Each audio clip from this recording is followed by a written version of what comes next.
Hello everyone, नमस्कार मेरे प्यारे दोस्तों।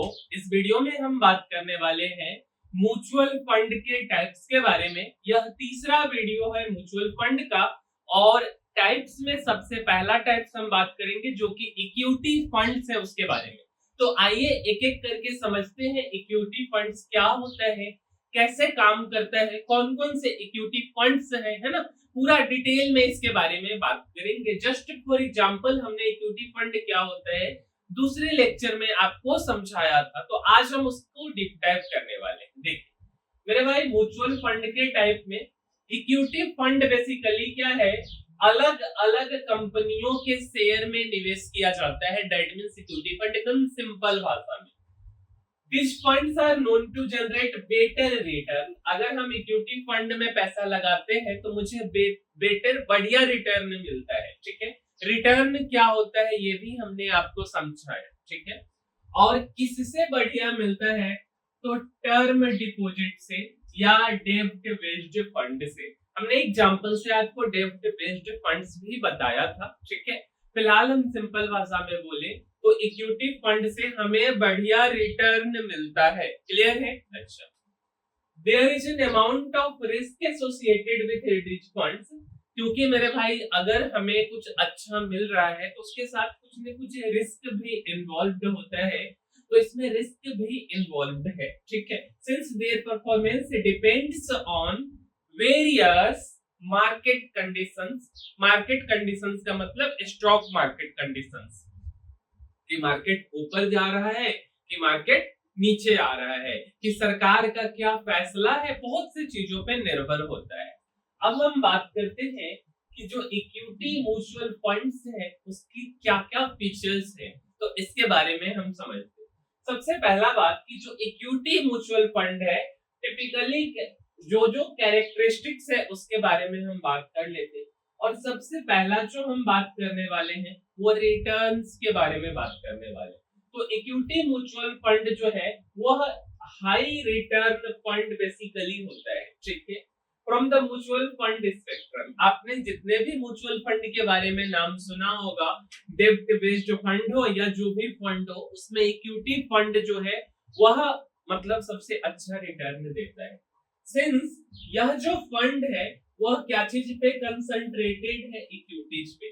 मतलब कंपनी के शेयर्स को खरीदती है और कंपनी बढ़ेगी तो स्वाभाविक बात है कि आपका भी पैसा बढ़ेगा। They come with the highest return rate.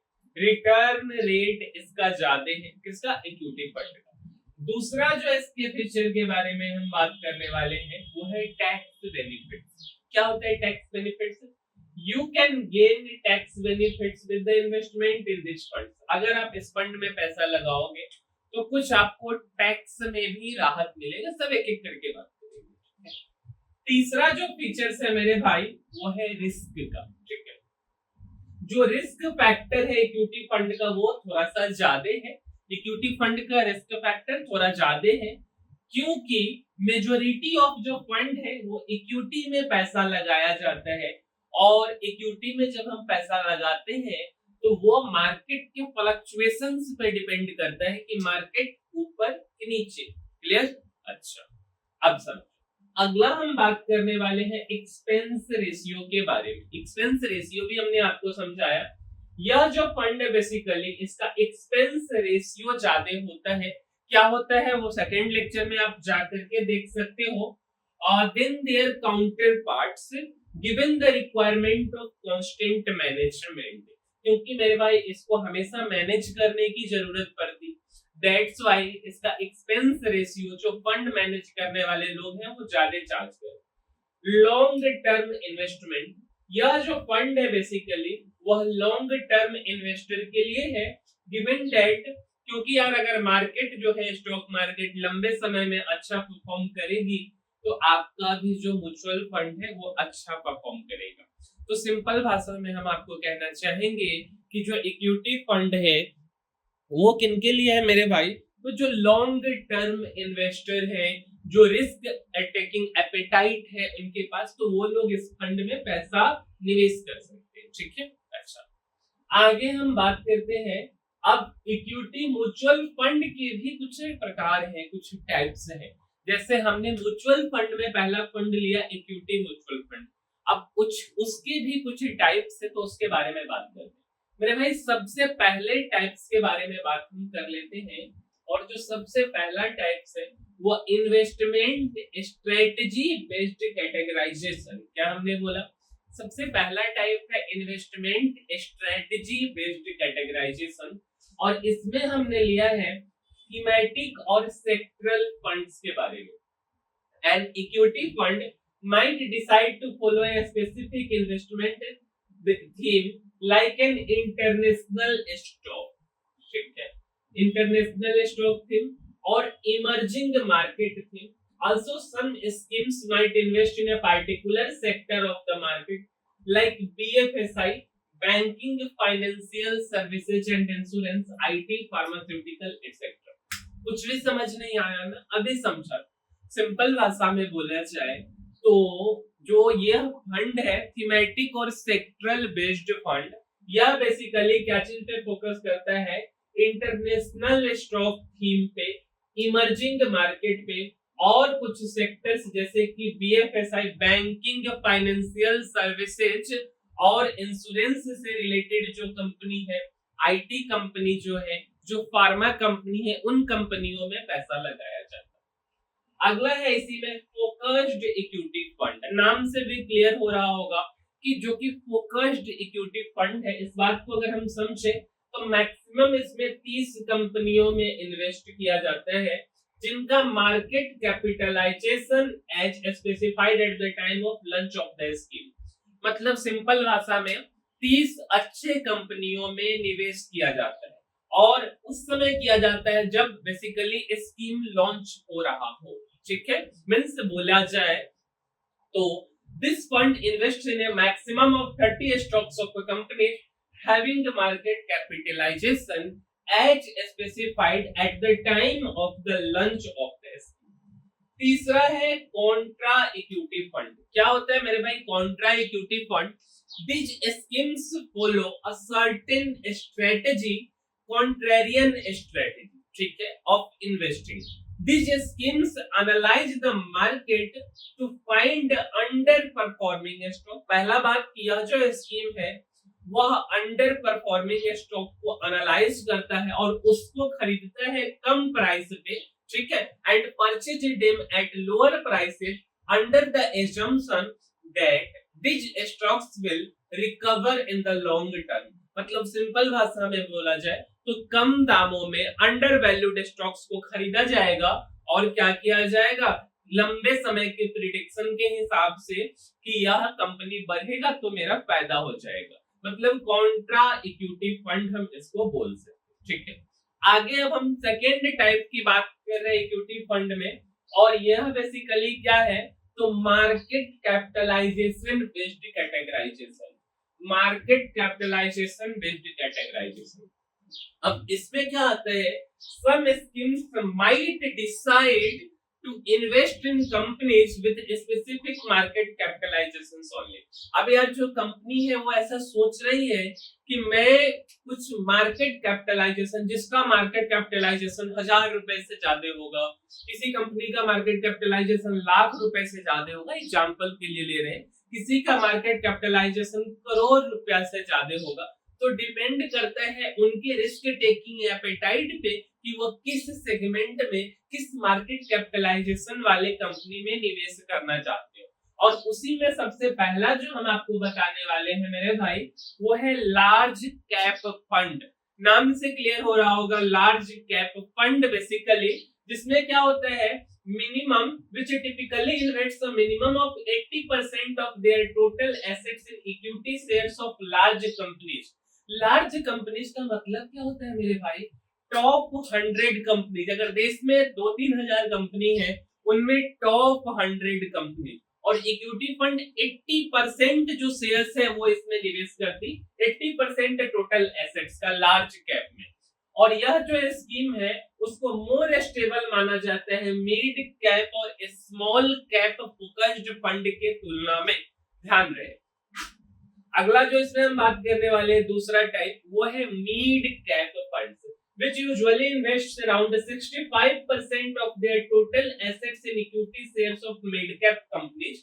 पहली बात आती है कि मिड कैप कंपनीज होती क्या है। तो मेरे भाई अगर पहला से देश का 100 अच्छी कंपनी लार्ज कैप होती है तो 101वां जो कंपनी होगा वो मिड कैप होगा, और 101 से लेकर के 250 कंपनी देश के जो 101 से 250 कंपनी है वह कंपनी मिड कैप कंपनी होगी। तो इक्विटी फंड जो मिड कैप में निवेश करती है उनके पास जो टोटल एसेट होता है उसका 65% 65% वो मिड कैप में निवेश करते हैं। According to market capitalization this schemes tends to offer better returns than large cap scheme but are also more volatile than them.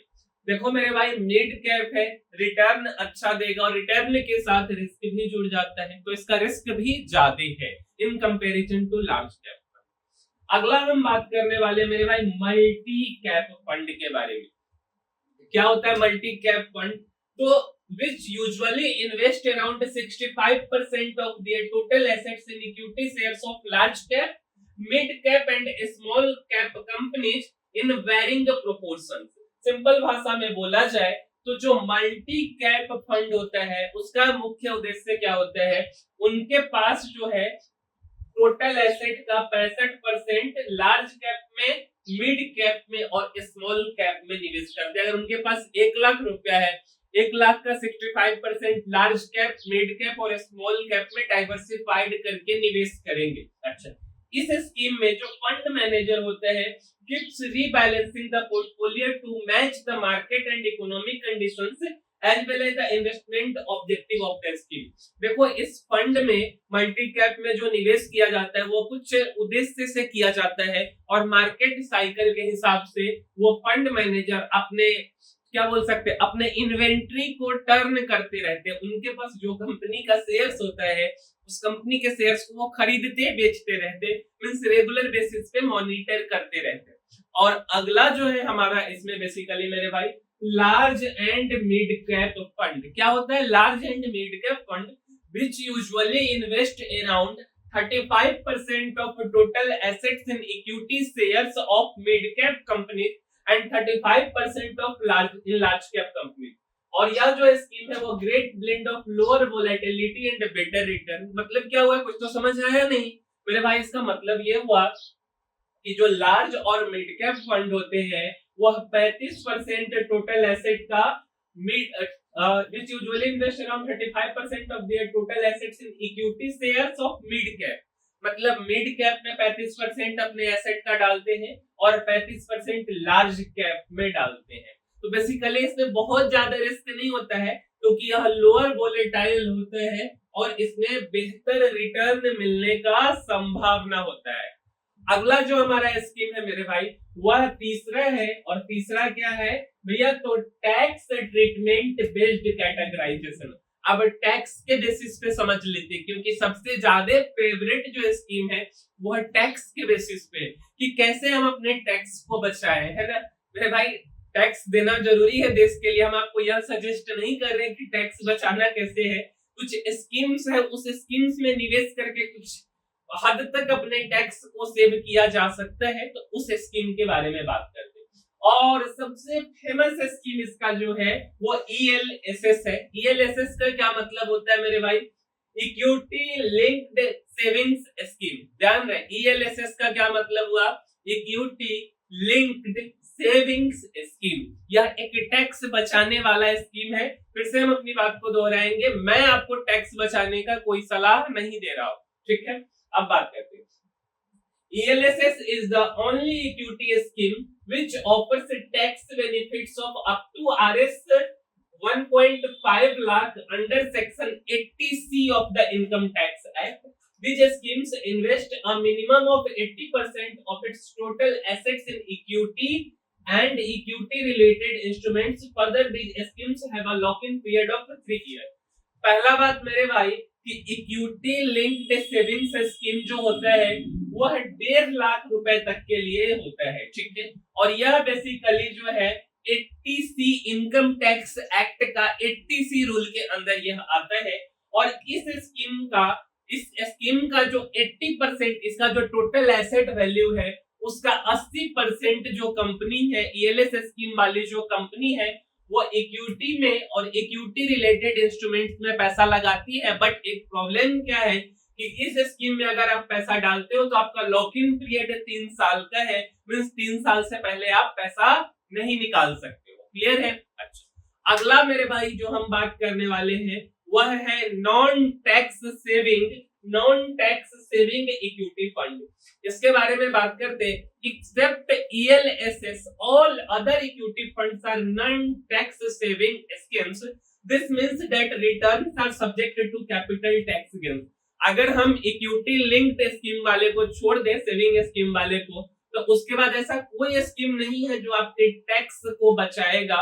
मतलब कि अगर आप वहां से कुछ कमाओगे तो आपको subject to gain of tax होगा, मतलब कि टैक्स आपको पे करनी पड़ेगी। क्लियर है? अगला और यह चौथा जो है मेरे पास मेरे भाई investment style based categorization. Equity fund का जो चौथा पार्ट है, इक्विटी फंड के कौन से पार्ट होते हैं, तो फोर्थ पार्ट है इन्वेस्टमेंट स्टाइल बेस्ड कैटेगराइजेशन। इसके बारे में समझते हैं।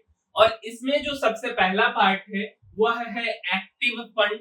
क्या होते हैं एक्टिव फंड? तो these schemes are actively managed by the fund managers who handpick the stocks that they want to invest in। Simple भाषा में बोला जाए तो मेरे भाई फंड मैनेजर के द्वारा इसमें पैसा लगाया जाता है। जो स्टॉक उनको सही लगता है, उनका प्रेडिक्शन जो कहता है उस हिसाब से वो लोग काम करते हैं। दूसरा जो है मेरे भाई पैसिव फंड इसके अंदर आता है। क्या होता है passive fund? These schemes usually track a market index or segment which determines the list of stock that the scheme will invest in।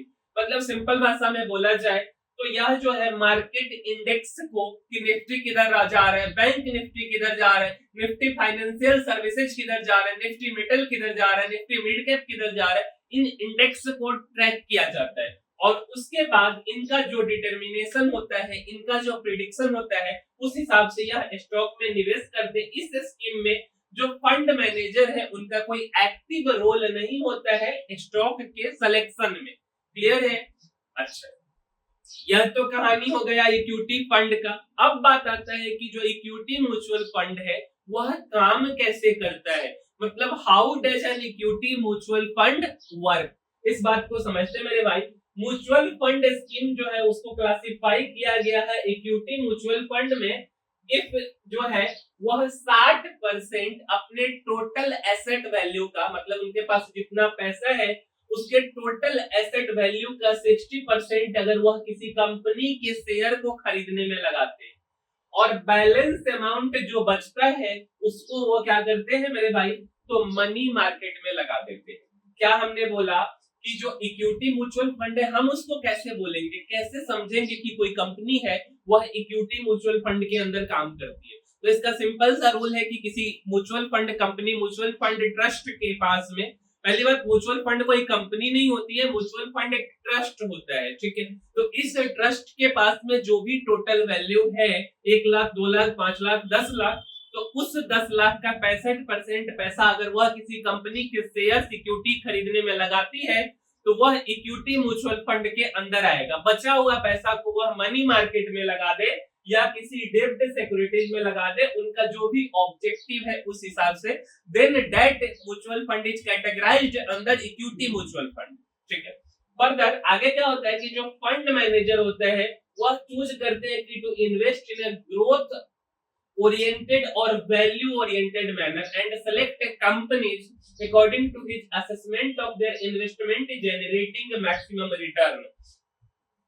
तो मेरे भाई कहने का यह मतलब हुआ, इसके बाद जो फंड मैनेजर है उनके ऊपर डिपेंड करता है कि उनका क्या मानना है, उनका क्या प्रेडिक्शन है, किस टाइप से वह ग्रोथ ओरिएंटेड की तरफ फोकस कर रहे हैं कि वैल्यू ओरिएंटेड की तरफ फोकस कर रहे हैं, और उनका जो भी असेसमेंट होगा, जो भी प्रेडिक्शन होगा, उस हिसाब से वह आगे बढ़ेंगे। एक इसमें नया टर्म आया था मेरे भाई मनी मार्केट के बारे में, कि मनी मार्केट क्या होता है। तो एक बार मनी मार्केट के बारे में हम आपको समझाना चाहेंगे शॉर्ट में, कोई डिटेल में नहीं। मनी मार्केट बेसिकली क्या होता है, तो यह एक ऐसा वित्तीय उपकरण या फाइनेंशियल इंस्ट्रूमेंट है जिनका उपयोग सरकार, बैंक और बड़ी कंपनियां कम समय के लिए पैसा उधार लेने या लगाने के लिए करती है। आमतौर पे बोला जाए तो 1 साल से कम अवधि के लिए। अब मनी मार्केट के जो कुछ इंस्ट्रूमेंट्स है उसके बारे में बात कर लेते हैं। सबसे पहला है ट्रेजरी बिल्स, जिसको टी बिल्स के नाम से जाना जाता है।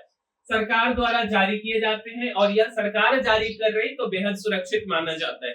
दूसरा है कॉमर्शियल पेपर, बड़ी कंपनियां अपनी शॉर्ट टर्म फंडिंग के लिए जारी करती। तीसरा है सर्टिफिकेट ऑफ डिपॉजिट, बैंक द्वारा जारी फिक्स्ड डिपॉजिट जैसा एक शॉर्ट टर्म इंस्ट्रूमेंट होता है। चौथा है कॉल मनी या नोटिस मनी, तो 1-2 दिन के लिए बैंकों के बीच उधारी होता है, उसको बोलते हैं। पांचवा है रीपर्चेज एग्रीमेंट, जिसको हम रेपो बोला जाता है शॉर्ट फॉर्म में, बैंक और आरबीआई के बीच शॉर्ट टर्म लोन का साधन है। छठा है बैंकर्स एक्सेप्टेंस, इसका मतलब क्या हुआ, एक्सपोर्ट इंपोर्ट के समय पेमेंट की गारंटी देता है। अच्छा, और एक इसका यूज केस क्या है कि अगर किसी बैंक को 7 दिन के लिए पैसे चाहिए तो वो मनी मार्केट इंस्ट्रूमेंट का उपयोग करके 7 दिनों के लिए पैसे ले सकता है। यह एक शॉर्ट टर्म में हमने आपको मनी मार्केट के बारे में समझाने का कोशिश किया। How should you invest in an equity mutual fund? मेरे भाई, इसको तो हम एक ऐप के जरिए आपको दिखाएंगे, कोई भी ऐप के जरिए कि आप कैसे निवेश कर सकते हो। लेकिन निवेश करने से पहले हमने इन्वेस्टर को 2 कैटेगरी में बांटा है। एक तो है न्यू एंटरटेन्ड या नया कॉमर्स, न्यू कॉमर्स जो मार्केट में आए हैं, और दूसरा है सीजनल इन्वेस्टर या सीजन्ड इन्वेस्टर, जो जब मार्केट ऊपर जाता है उस समय पैसा लगाते हैं। तो एक एक करके पहले हम इसके बारे में बताना चाहेंगे आपको। वह है फर्स्ट टाइम इन्वेस्टर, जो कि नया नया मार्केट में आया है। बहुत से नए इन्वेस्टर जो है are wary of investing in the capital market since they need more capital to invest. देखो भाई, नया इन्वेस्टर है, पैसा है नहीं उनके पास में, अब उनके पास थोड़ा सा पैसा है, 100, 200, 500 रुपए है, तो वह कैपिटल मार्केट में, इक्विटी मार्केट में तो पैसा लगा नहीं सकते, तो उनको उसके लिए ज्यादा पैसा की जरूरत पड़ेगी और ज्यादा समय का भी जरूरत पड़ेगा उसको कॉन्स्टेंटली मॉनिटर करने के लिए अपने इन्वेस्टमेंट को, है ना। और उनको उस टाइप का नॉलेज भी नहीं होगा, एक्सपर्टाइज भी नहीं होगा राइट शेयर्स का कि कब कौन सा खरीदना है, तो वह क्या करते हैं, इक्विटी म्यूचुअल फंड की तरफ आ जाते हैं। However, there are बहुत से टाइप के म्यूचुअल फंड अवेलेबल है और selecting the right one can still be a challenge. अब ऐसा नहीं है कि आप गए म्यूचुअल फंड वाले को बोले कि म्यूचुअल फंड मेरा पैसा लगा दो, पैसा दे दिए, लग गए। भैया, कोई भी चीजों में आपको राइट चीज पहचानना पड़ेगा। तो राइट म्यूचुअल फंड पहचानने के बहुत से ट्रिक्स एंड ट्रिक्स है, सब कुछ आपको समझाएंगे। फिलहाल हमारा वीडियो इक्विटी फंड के बारे में, तो उसी की तरफ केंद्रित करते हैं।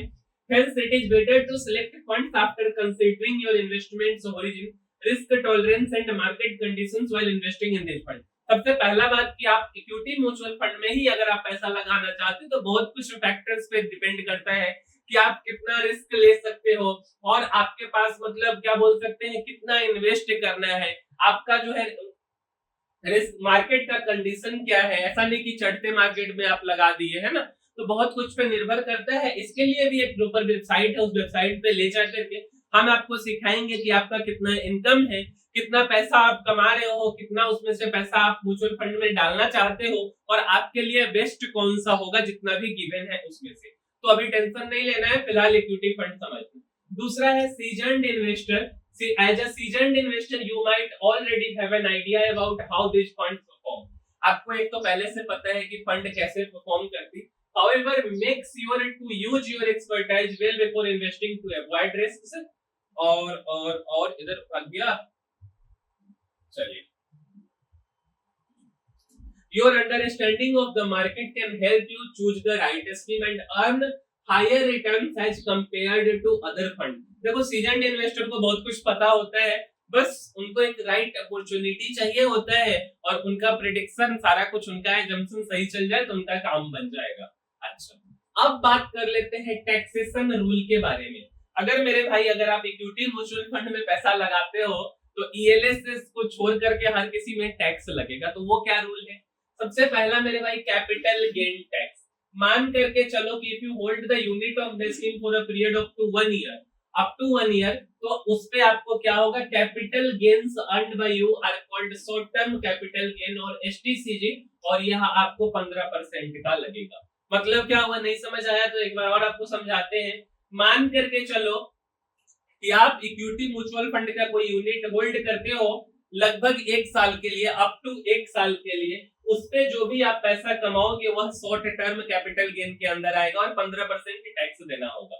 अब मान करके चलो if you hold the unit of the scheme for more than 1 year, मतलब आप इक्विटी म्यूचुअल फंड के किसी यूनिट को, किसी स्कीम को 1 साल से ज्यादा के लिए होल्ड करते हो, देन आप क्या हो जाओगे, तो लॉन्ग टर्म कैपिटल गेन, क्योंकि आप लंबे समय के लिए ट्रीट हो जाओगे। और अगर आप जब लॉन्ग टर्म इन्वेस्टर हो तो लॉन्ग टर्म इन्वेस्टर के लिए क्या होता है, तो LTCG long term capital gain लगते हैं और 1 लाख से ज्यादा एलटीसीजी एवं RS 1 lakh tax at 10% without indexation benefit.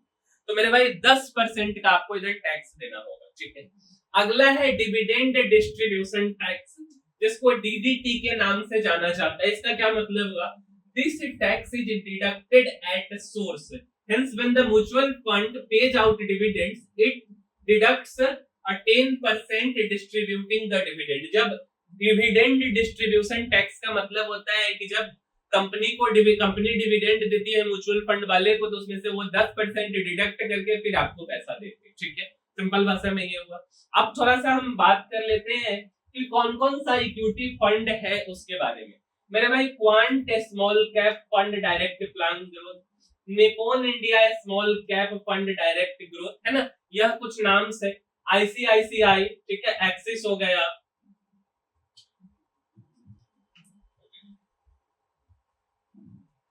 Axis small cap, पराग पारिक हो गया, Tata digital India fund, SEBI mutual, SBI mutual small cap fund, HDFC small cap fund, ICICI prudential blue chip fund, Tata small cap fund direct growth. तो यह सब कुछ fund है जो कि equity fund के अंदर आती, मतलब 65% अपना पैसा कंपनी के शेयर्स को खरीदने में लगाती। अब मेरे भाई इसमें से हम कोई आपको सजेस्ट नहीं कर रहे हैं कि आपको इधर खरीदना इधर बेचना है, ठीक है, पहली बात। दूसरी बात, क्या खरीदना क्या बेचना है उसके लिए आपको खुद से अपने एडवाइजर से, फाइनेंशियल एडवाइजर से सजेशन लेना होगा। मेरा काम बताने का है, वो हम बता रहे हैं आपको, ठीक है, वो हम समझा रहे हैं कि यह कुछ नाम से है। और यह तीसरा वीडियो था म्यूचुअल फंड का। तो मेरे भाई अगर आपको वीडियो अच्छा लगता है तो लाइक, शेयर और सब्सक्राइब करना मत भूलिए। मिलते हैं अगले वीडियो में, तब तक के लिए धन्यवाद।